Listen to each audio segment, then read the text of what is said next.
Bismillahirrahmanirrahim.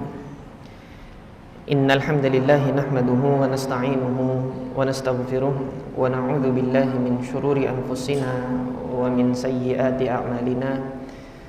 May yahdihillahu fala mudilla lahu wa may yudlil fala hadiyalah.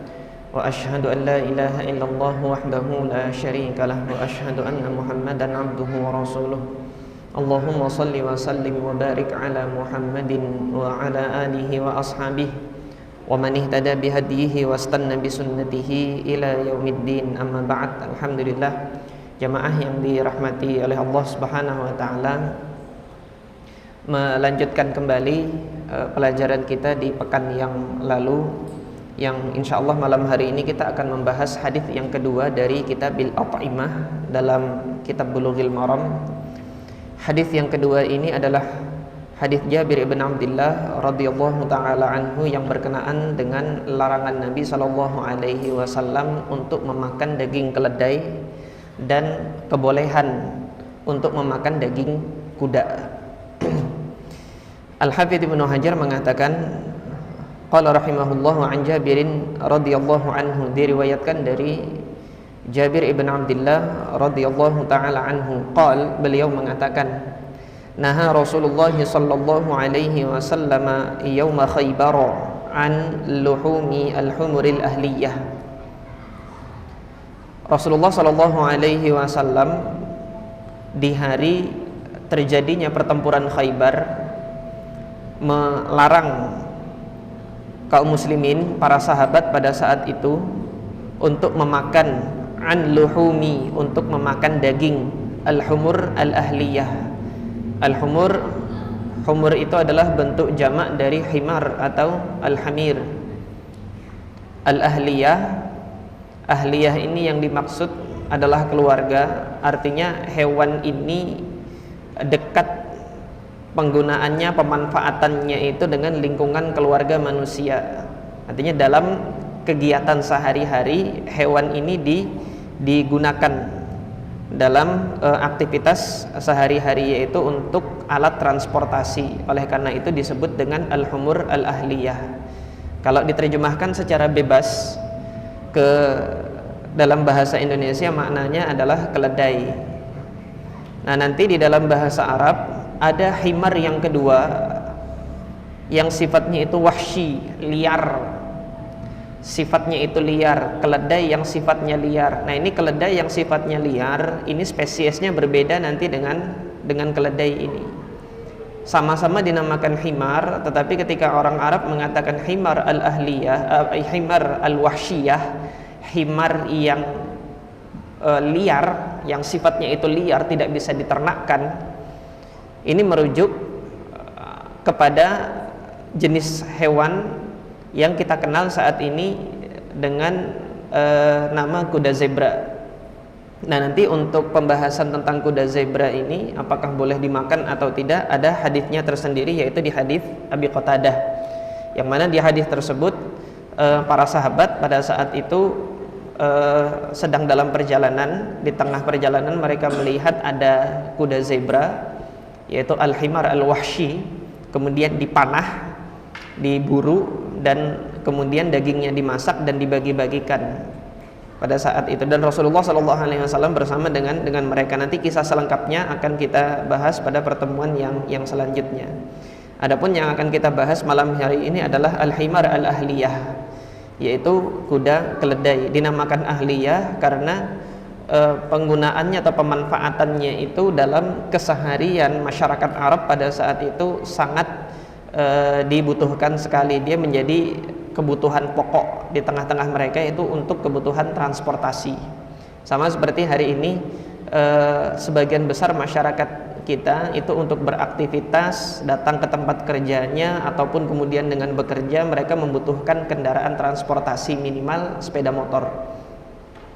Entah nanti digunakan untuk ngojek atau mengantar anak sekolah. Jadi keperluan sehari-hari itu dipenuhi kebutuhannya dengan adanya alat transportasi. Nah, di masa Nabi pada saat itu yang digunakan adalah keledai. Kemudian kelanjutan hadisnya, wa adina fi luhumi al-khail. Pada saat pertempuran Khaybar tersebut, Nabi Shallallahu Alaihi Wasallam mengizinkan para sahabat untuk memakan daging kuda. Jadi daging kuda yang ditunggangi itu. Qal muttafaqun alaih. Al hadis muttafaqun alaih. Wa fi lafdhin al Bukhari, dalam redaksinya, salah satu redaksi di dalam Al Imam Al Bukhari, wa rakhasa, Rasulullah sallallahu alaihi wasallam memberikan rukhsah, itu memberikan keringanan untuk bolehnya memakan daging kuda. Nah, fikih dari hadis ini ada dua permasalahan yang insya Allah akan kita bahas pada kesempatan malam hari ini. Yang pertama, hukum memakan daging keledai. Yang kedua, hukum memakan daging kuda. Apa hukum memakan dari kedua jenis hewan tersebut? Yang pertama, hukum memakan daging keledai. Untuk hukum memakan daging keledai, jumhur, mayoritas para ulama salafan wa khalafan, dari kalangan salaf maupun generasi yang setelah salaf, yaitu generasi khalaf, dari kurun yang 3 itu dan generasi setelah kurun yang 3, sahabat tabi'in, atba' tabi'in, dan yang setelah ketiga kurun ini, mayoritas berpendapat bahwasanya memakan daging keledai ini hukumnya adalah haram. Termasuk di dalam kalangan jumhur ulama ini, yaitu madhab Al-Imam Abu Hanifah, kemudian madhab Al-Imam Syafi'i, dan Al-Imam Ahmad ibn Hanbal.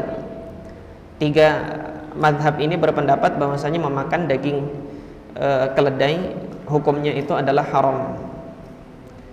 Dasar dalilnya adalah hadis ini. Nabi sallallahu alaihi wasallam melarang. Tetapi hanya sekedar melarang saja, apakah sudah cukup untuk mengharamkan? Sebenarnya sudah cukup. Jadi ketika Nabi melarang memakan sesuatu, ini isyarat pertama atau kandungan nilai dari larangan itu terdapat makna pengharaman. Karena para ulama usul itu mengatakan al-aslu fin nahi at-tahrim. Asal hukum pelarangan itu menunjukkan kepada hukum haram. Jadi sesuatu yang dilarang itu kemungkinan besarnya adalah haram, sampai nanti ada dalil-dalil yang menjelaskan tentang makna pelarangan tersebut.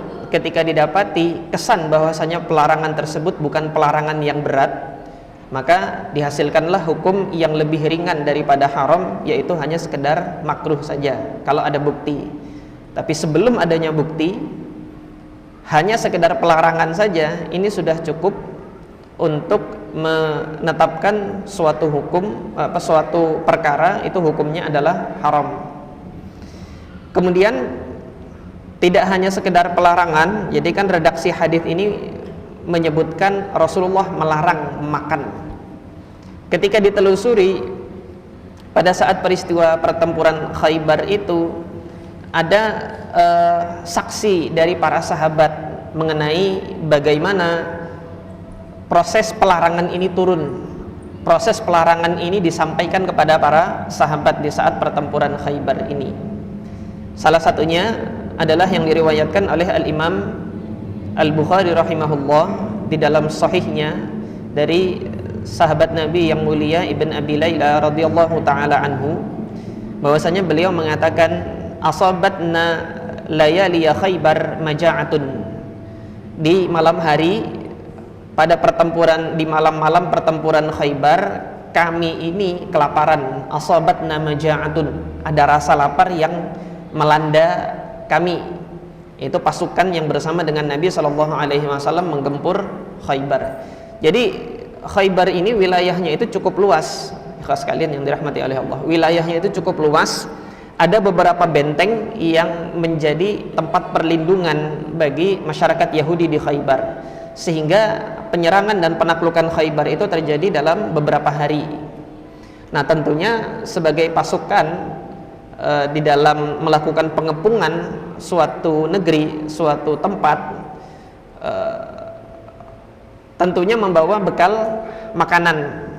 Dan pada umumnya pasukan Arab, baik itu nanti pasukan kaum muslimin maupun kemudian pasukan musuh, merupakan tradisi dalam pertempuran bangsa Arab itu pada saat mereka itu bertempur, mereka membawa ransum makanan itu berupa hewan ternak.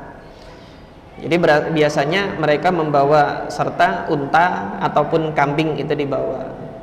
Jadi setiap harinya nanti unta atau kambing itu disembelih, itu yang menjadi ransum makanan mereka.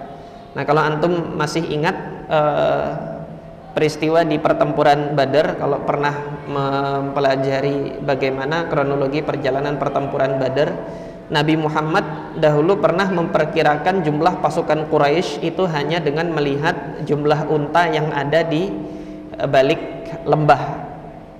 Jadi ketika ada di balik lembah itu, Rasulullah mengutus para sahabat itu untuk mengintai pasukan musuh. Didapatilah salah seorang budak yang membawa serta unta-untanya pasukannya Abu Jahal. Baru ketika dilihat, ditangkap budaknya ini, karena dia hanya sekedar budak, bukan bagian dari pasukan, ya Rasulullah Shallallahu Alaihi Wasallam tidak memerintahkan untuk mengeksekusi budak tersebut karena dia hanya hanya merawat unta-untanya saja. Tetapi Rasulullah menggali keterangan, ditanya berapa unta yang ada, itu disebutkan sekian sekian sekian. Oh, kalau begitu jumlah pasukan yang ada itu sekitar 1000 lebih. Jumlah pasukannya Abu Jahal yang hendak bertempur di Badar itu sekitar 1000 lebih. Dari situ dapat informasi kalau jumlah pasukan sekian, maka strategi yang harus dilakukan apa. Itu Nabi SAW itu seorang komandan perang yang juga Allah Subhanahu wa taala anugerahkan kemampuan untuk menetapkan strategi militer yang baik. Ini para pengamat militer dunia itu kalau melihat jalannya pertempurannya Nabi Shallallahu Alaihi Wasallam, mereka akan melihat bahwasanya Rasulullah Shallallahu Alaihi Wasallam itu sebagai ahli strategi perang yang jitu. Nah, ini kembali kepada permasalahan kita. Artinya secara umum pasukan itu membawa ransum makanan. Ini budaya Arab lah ya, budaya pertempuran mereka. Ransum makanan itu berupa hewan ternak. Nah, ketika tadi Ibnu Abi Layla itu mengabarkan bahwasanya kami kelaparan di malam hari, ini yang nampak adalah ransum makanan yang dibawa dari Madinah sebagai perbekalan mereka untuk mengepung Khaybar itu menipis atau kemudian habis. Sehingga mereka berupaya mencari, yang mereka dapati itu adalah keledai, gitu kan, al-humur al-ahliyah. Fantaharnahu, maka kami sembelih keledai-keledai itu oleh para sahabat. Ketika disembelih baru kemudian dimasak. Dalam riwayat yang lain dari Anas ibn Malik, ra'an Nabi sallallahu alaihi wasallam niran. Rasulullah itu melihat ada niran, api di malam hari itu menyala, sedang memasak sesuatu. Ini dalam riwayatnya Anas bin Malik, juga muttafaq alaih, ada di Sahih Bukhari dan di Sahih Muslim. Nah, ketika melihat api itu menyala, maka Rasulullah Shallallahu Alaihi Wasallam bertanya, apa itu yang sedang dimasak? Ketika dikabarkan dia adalah daging keledai, maka Rasulullah pada saat itu memerintahkan Abu Talhah. Abu Talhah ini ayah tirinya Anas bin Malik. Dan dalam pengajian-pengajian kita sebelumnya sudah pernah saya sampaikan bahwasanya ibundanya Anas bin Malik ini, Ummu Sulaim, itu kan ditinggal oleh suaminya, yaitu Malik ibn Nadhr ibn Damdam, ayahnya Anas bin Malik.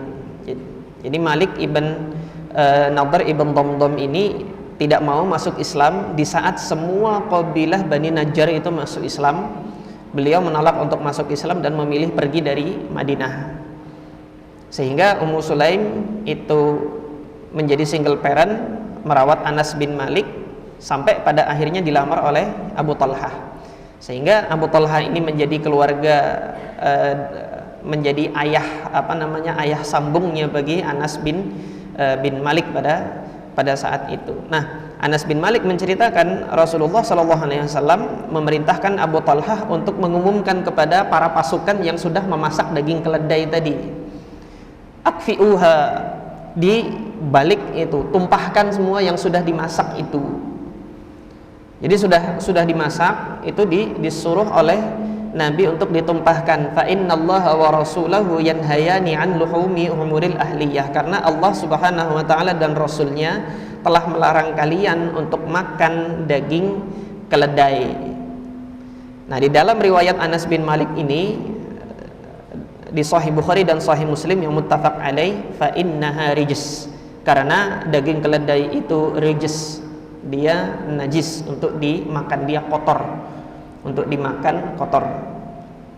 Nah, ini yang kemudian diambil oleh jumhur ulama sebagai dasar dalil yang kuat untuk menyatakan keharaman memakan daging keledai. Jadi ini merupakan satu pendapat yang kuat. Pertama, Rasulullah melarang. Kemudian yang kedua, dari kronologi pelarangannya itu kita dapati Rasulullah memerintahkan untuk dibalik.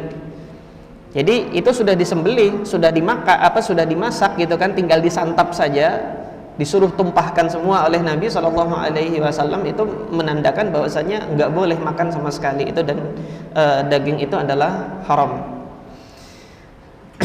Nah, tadi ketika saya sampaikan bahwasanya jumhur ulama itu berpendapat haram. Jumhur kan mayoritas. Kalau mayoritas berarti nanti ada sebagian yang tidak demikian pendapatnya gitu. Ada sebagian yang tidak demikian pendapatnya.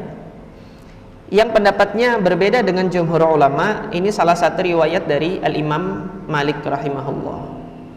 Dalam hal ini Al-Imam Malik rahimahullah punya dua riwayat sebagaimana dinukilkan oleh Abdul Walid Al-Baji di dalam kitab beliau Al-Muntaqa Syarah Al-Muwatta. Jadi Al-Imam Malik itu ada dua riwayat dari beliau. Yang pertama menyatakan bahwasanya Imam Malik berpendapat daging keledai haram, sama seperti pendapat jumhur. Artinya dalam hal ini Imam Malik bersama dengan jumhur ulama. Kemudian ada riwayat kedua dari sebagian muridnya yang menyatakan bahwasanya Imam Malik itu berpendapat daging keledai itu makruh gitu. Nanti kalau sebagian antum bertanya kok bisa dua kayak gitu, ya bisa saja gitu kan. Dari mana kok bisanya seorang mujtahid, seorang imam, mereka berijtihad, berpendapat, menyampaikan fatwanya itu didasarkan pada dalil yang ada di hadapannya dan dalil yang dilihatnya.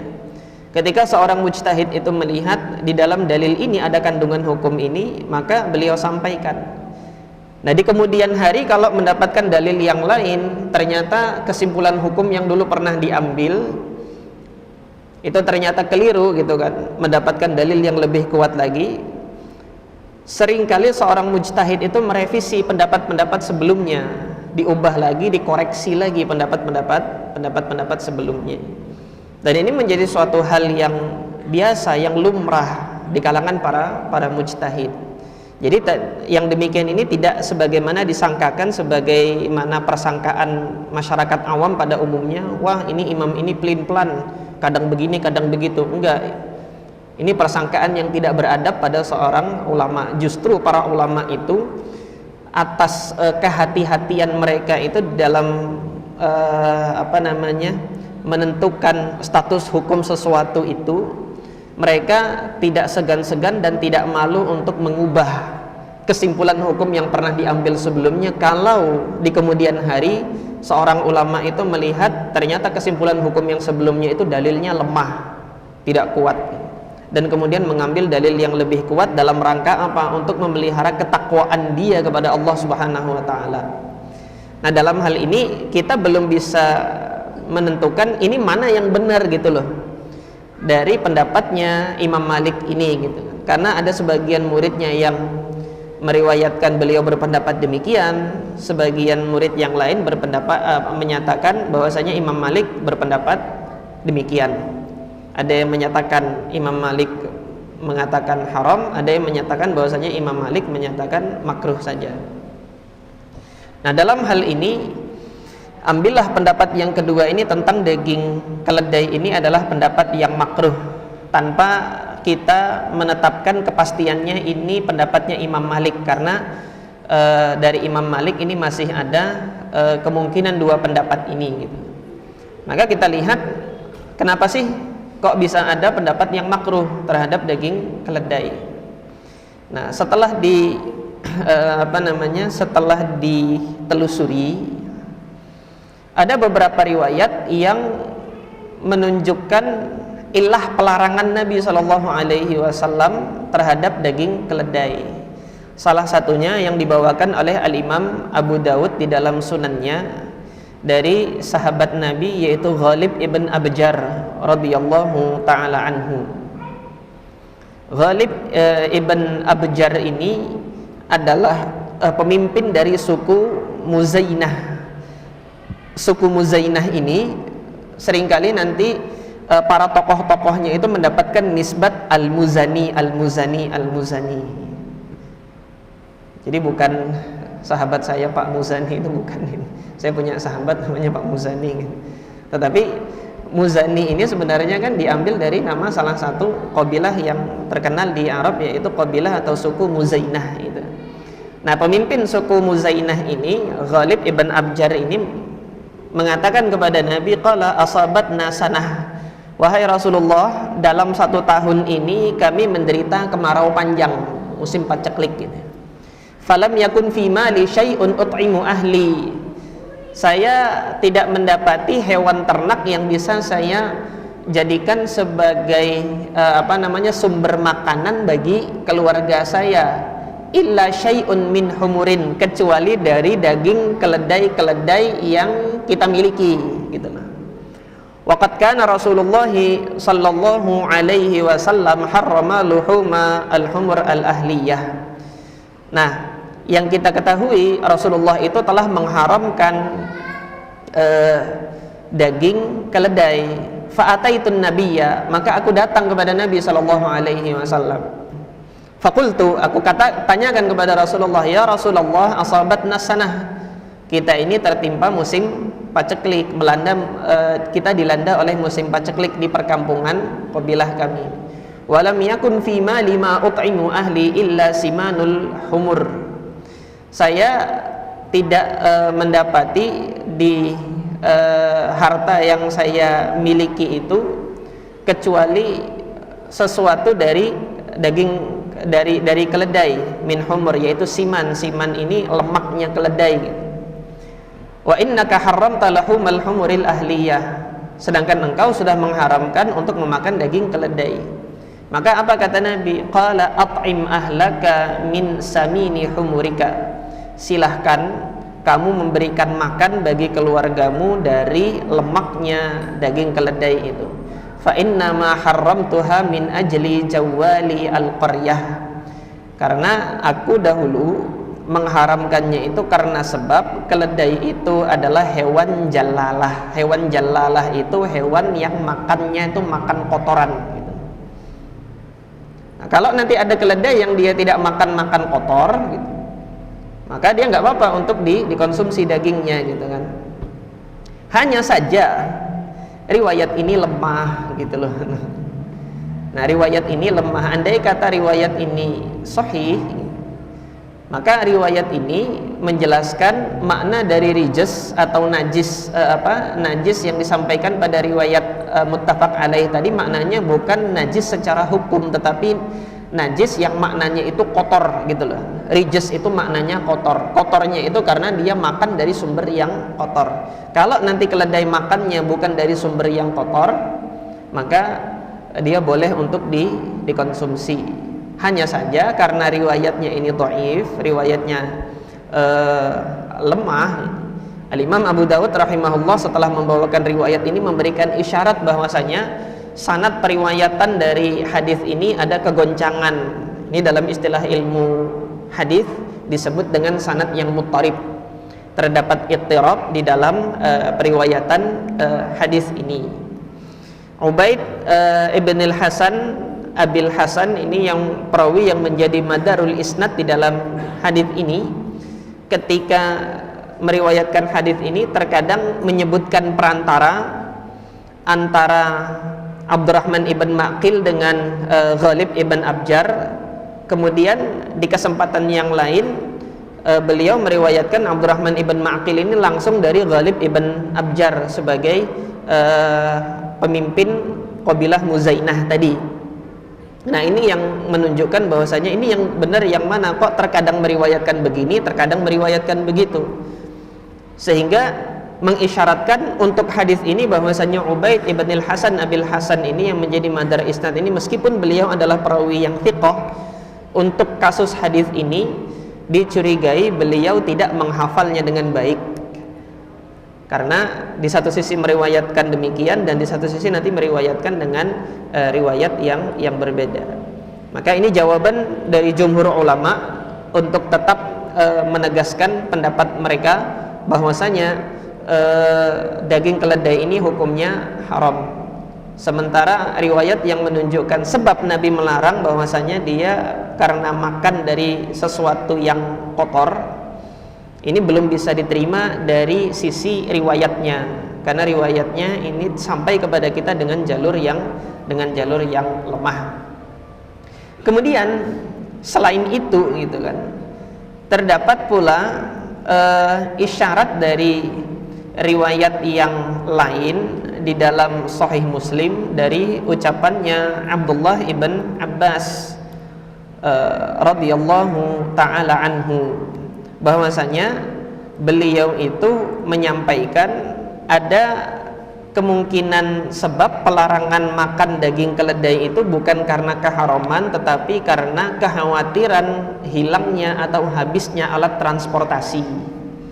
Nah, ini Imam Muslim meriwayatkan di dalam sahihnya dari Abdullah ibn Abbas, beliau mengatakan la adri innama naha anhu Rasulullah sallallahu alaihi wasallam min ajli annahu kana hamulatan nasi fakariha an tadhhaba hamulatuhum. Saya tidak tahu, kata Abdullah ibn Abbas, bahwasanya Rasulullah ketika melarang untuk memakan daging keledai itu, apakah karena keledai itu alat transportasi manusia sehingga Rasulullah itu tidak ingin alat transportasi manusia ini habis, atau karena harramahu fi yaumi Khaybar luhumal humuril ahliyah, atau karena memang Rasulullah melarangnya itu karena memang dia statusnya haram pada saat di hari Khaybar itu. Sehingga ketika Abdullah ibn Abbas menyampaikan yang demikian, ini ada kemungkinan lain dari sebab pelarangannya Rasulullah Shallallahu Alaihi Wasallam, bahwasanya dilarangnya makan daging keledai ini karena kekhawatiran habisnya alat transportasi yang digunakan oleh masyarakat pada umumnya. Tapi illah yang demikian atau sebab hukum pelarangannya yang demikian ini diterima atau tidak diterima, maka jawaban yang dikemukakan oleh jumhur ulama rahimahumullah terhadap riwayat ucapan dari Abdullah ibnu Abbas ini masih belum bisa diterima. Kenapa? Sebab belum bisa diterima karena tadi kronologinya sudah menegaskan kalau memang sebab dilarangnya memakan daging keledai ini karena kekhawatiran hilangnya alat transportasi gitu kan, ini terbantahkan dari kronologi pelarangannya, udah disembelih kok gitu. Kalau memang kekhawatirannya itu karena alat transportasi itu habis, pelarangan itu sudah disampaikan sebelum proses penyembelihan terjadi gitu. Jangan disembelih gitu. Tetapi ini sudah disembelih gitu kan, dan sudah dimasak, dan Rasulullah perintahkan untuk ditumpahkan itu yang sudah dimasak itu untuk jangan dimakan. Kalau memang sebabnya itu karena kekhawatiran hilangnya alat transportasi, yang sudah telanjur dimasak ya makan aja gitu, harusnya kan begitu. Tetapi tidak, sehingga kronologinya tadi dari hadis Ibn Abi Layla dan hadis Anas ibn Malik yang menunjukkan bagaimana proses pelarangan itu terjadi pada saat pertempuran Khaybar, ini menunjukkan kepada kita bahwasanya memang Rasulullah mengharamkan untuk memakan dagingnya bukan karena kekhawatiran hilangnya alat transportasi. Ini yang pertama. Kemudian yang kedua, dalam hal ini Abdullah ibnu Abbas radhiyallahu taala anhuma, beliau tidak ikut hadir pada saat pertempuran Khaybar. Itu loh. sehingga para sahabat yang dia hadir pada saat pertempuran Khaybar, keterangan dari mereka itu lebih dikedepankan untuk diterima daripada keterangannya Abdullah bin Abbas, karena Abdullah bin Abbas tidak hadir pada saat pertempuran Khaybar. Kalau ditanya dari mana Ustaz taunya kok beliau nggak ikut hadir dalam pertempuran Khaybar, Abdullah ibn Abbas radhiyallahu taala anhuma, beliau itu bersama dengan keluarganya baru hijrah ke Madinah itu setelah Fathu Makkah, karena ayahanda beliau yaitu pamanda Nabi Abbas ibn Abdul Muttalib radhiyallahu an, beliau itu selama Nabi hijrah beliau menyembunyikan keislaman sejak awal keberadaan Nabi di Mekah. Abbas bin Abdul Muttalib ini sudah masuk Islam dan keluarganya itu sudah masuk Islam semua, termasuk salah satunya budaknya Nabi yang bersama dengan keluarga Abbas bin Abdul Muttalib yaitu Abu Rafi'. Jadi beliau menceritakan bahwasanya di keluarga kami ini sudah masuk Islam. Jadi keislaman itu sudah masuk ke dalam ke dalam keluarga kami ini. Hanya saja Abbas bin Abdul Muttalib menyembunyikan keislamannya. Jadi orang-orang Mekah itu nggak tahu. Nah, Abbas bin Abdul Muttalib masih berada di Mekah, belum hijrah bersama Nabi sampai Fathu Makkah. Ketika sudah Fathu Makkah tahun ke-8 Hijriah pada bulan Ramadan, barulah Abbas bin Abdul Muttalib beserta keluarganya, termasuk di situ Abdullah ibn Abbas, hijrah ke Madinah. Artinya kebersamaannya Abdullah bin Abbas dengan Nabi SAW baru dimulai sejak tahun ke-8 Hijriah itu. Sementara pertempuran Khaybar terjadi 1 tahun sebelumnya, yaitu tahun ke-7 Hijriah. Sudah bisa dipastikan Abdullah bin Abbas itu tidak hadir pada saat peristiwa pertempuran Khaybar itu terjadi. Nah, maka dalam hal ini keterangan yang disampaikan oleh para sahabat yang hadir pada saat pertempuran Khaybar ini lebih dikedepankan daripada keterangan dari Abdullah ibn Abbas radhiyallahu taala anhum ajma'in. Nah, jadi demikian ini keterangan mengenai permasalahan hukum memakan daging keledai. Allah taala a'lam, yang rajih, yang kami pandang kuat yaitu pendapatnya para ulama mayoritas, yaitu jumhur ulama, bahwasanya memakan daging keledai itu hukumnya adalah haram untuk dimakan, untuk dikonsumsi. Adapun pendapat yang menyatakan makruh ini juga masih belum bisa dipastikan apakah memang Imam Malik itu menjadi keputusan akhir dari beliau atau tidak. Yang jelas masih ada perbedaan periwayatan dari Al-Imam Malik, apakah beliau itu berpendapat haram atau berpendapat makruh. Kemudian permasalahan yang kedua yang akan kita bahas pada kesempatan malam hari ini yaitu hukum memakan daging kuda.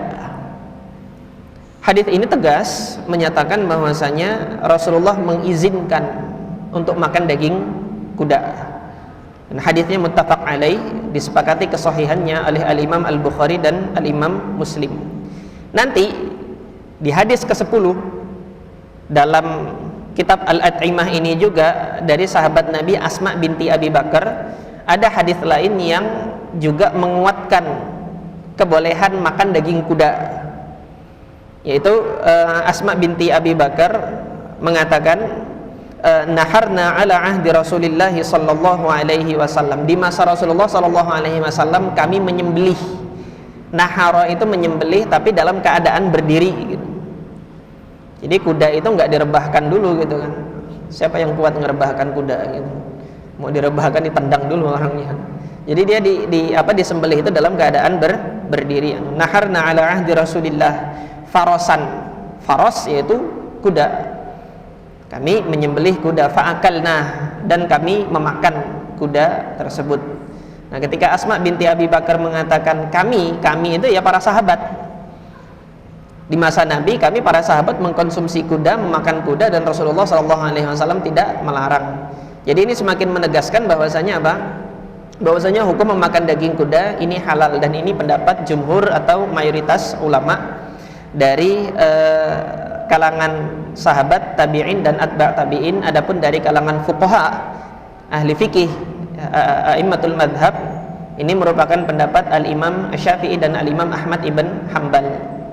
Jadi madhab Syafi'iyah dengan madhab Hanabilah membolehkan makan daging kuda bila karohah, tanpa kemakruhan. Adapun pendapat yang kedua, ini tidak mengharamkan tetapi menyatakan makruh. Boleh makan daging kuda tapi makruh. Ini pendapatnya dari kalangan sahabat yang berpendapat demikian, Abdullah ibn Abbas radhiyallahu taala anhuma.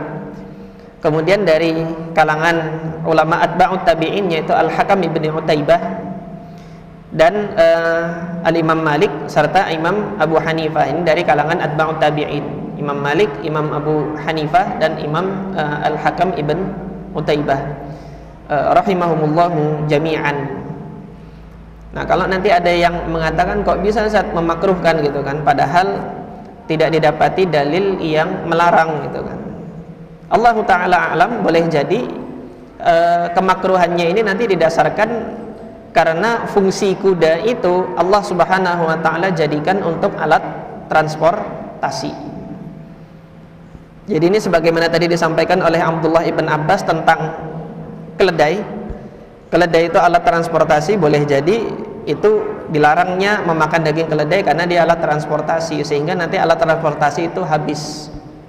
Nah, untuk kuda lebih lagi, karena kuda lebih kuat fungsinya sebagai transportasi daripada keledai. Dan ini oleh ulama Hanafiyah diantaranya berdalil dengan kalam Allah Azza wa Jal di dalam surah An-Nahl, ketika Allah Subhanahu wa Ta'ala berkalam wal khayla wal bighala wal hamira litarkabuha wa zinah. Allah Subhanahu wa Ta'ala menciptakan khayl, yaitu menciptakan kuda, wal bighal, dan menciptakan bagol. Bagol itu apa? Antum nanti searching aja di Google, ketemu nanti bagol. Bagol itu hasil pernikahan, hasil perkawinan silang antara kuda dengan keledai. Jadi induk jantannya keledai, induk betinanya kuda, lahirnya bagol gitu. Secara postur tubuhnya dia kuda, tetapi nanti secara postur tubuhnya itu kuda, tetapi bentuknya itu nanti dia lebih kecil daripada kuda, itu namanya bagol. Wal khayla wal bighala wal hamira. Kuda, bagol dan keledai itu Allah ciptakan litarkabuha, untuk kalian tunggangi, bukan untuk kalian makan. Nah, ini yang diambil kesimpulan oleh para ulama tadi yang memakruhkan ini tadi gitu kan. Karena kalau nanti itu dimakan gitu kan, fungsi utamanya itu dikhawatirkan hilang. Fungsi utamanya adalah ditunggangi, itu sebagai alat transportasi, litarkabuha wa zinah. Nah, jadi pengambilan kesimpulan yang demikian ini sebenarnya kurang kuat.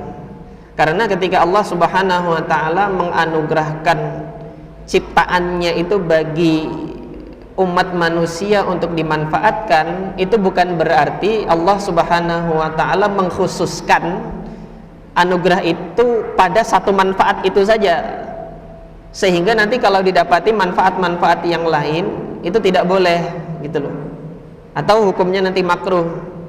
Jadi pengambilan kesimpulan yang demikian ini kurang kuat. Ini kalau di dalam usul fikih namanya pengambilan kesimpulan mafhum mukhalafah. Litarkabuha wa zinah, untuk kalian tunggangi. Mafhum mukhalafahnya kalau tidak ditunggangi maka dia makruh gitu. Nah, ini kurang kuat gitu. Pengambilan kesimpulannya kurang kuat. Ini Allah kalamkan di dalam surah An-Nahl ayat yang ke-8. Nah, kalau antum buka Al-Qur'an di surah yang sama, di surah An-Nahl ayat 14, ayat yang konteksnya itu hampir mirip dengan ayat yang ke-8 ini, juga menunjukkan penganugerahan Allah atas ciptaannya itu kepada manusia, yaitu di ayat 14 Allah menganugerahkan laut itu bagi manusia. Wa huwallazi sakharal bahra litakulu minhu lahman tariya. Dialah ya Allah yang telah menghamparkan laut bagi kalian agar kalian makan dari laut itu daging-daging yang segar.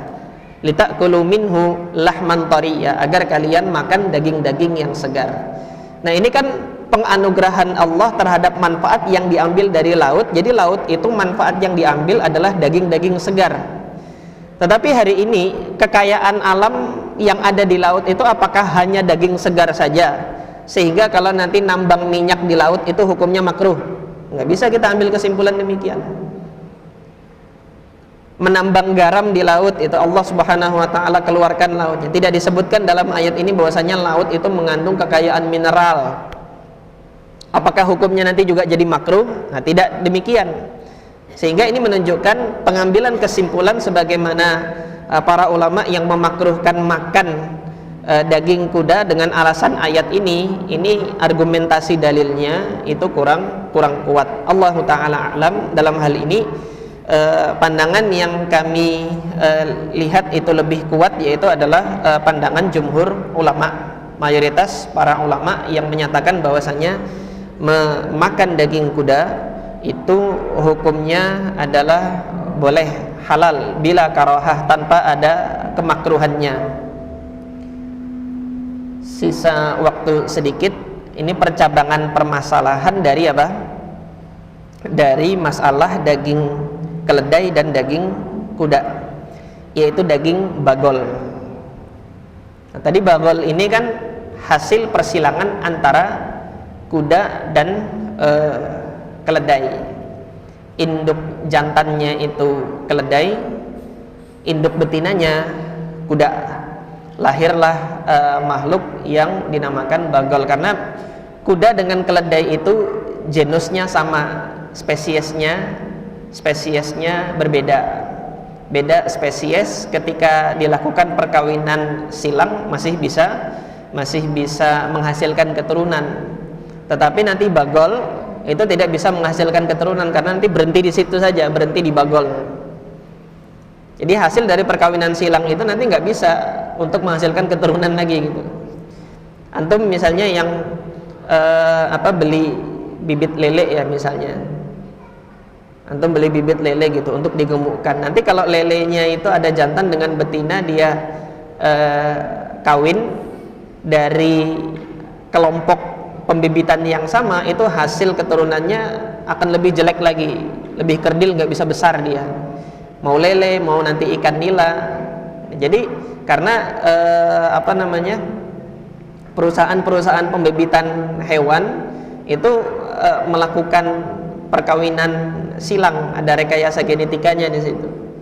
Sampai kemudian peternakan ayam petelur itu, nanti antum mau membiakkan ayam petelur, nanti hasil dari ayam petelur itu kalau dikawinkan dengan pejantan ayam kampung gitu ya, keluar nanti ayam betina, itu hasil telurnya tidak sebagaimana generasi yang pertama, berbeda gitu. Jadi hasil dari perkawinan silang itu kalau nanti dikembangbiakkan keturunannya ke bawah, itu hasilnya tidak sebagaimana keturunan yang pertama. Itu ilmunya ada sendiri, itu saya belum seberapa paham.